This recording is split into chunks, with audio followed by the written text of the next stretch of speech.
ভাই কি হয়েছে? কেটে উল্টাই গেল কে? এটা কেমন উল্টাইলো ভাই? এই যে ভিডিওর মধ্যে রে খাইনি লোড এত কে? গাড়ি ফাল দিয়ে উঠছে। মাল নামান না, টান দেন গাড়ি এই জায়গায় উচ্চা থাকার কারণে গাড়ি ফাল দিছে। এই কি ফাল দিছে?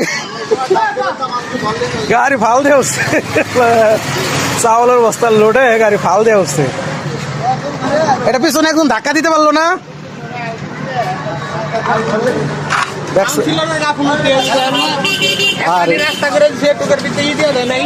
আরে না, এগুলা এগুলা তাও তো একটু পিস করে দিছিল। টান দেন সবাই মিলে একটু টান দেন, টান দিলে এটা খারাপ দিব। একটু টান দেন, প্রচুর পরিমাণে চাউল লোড।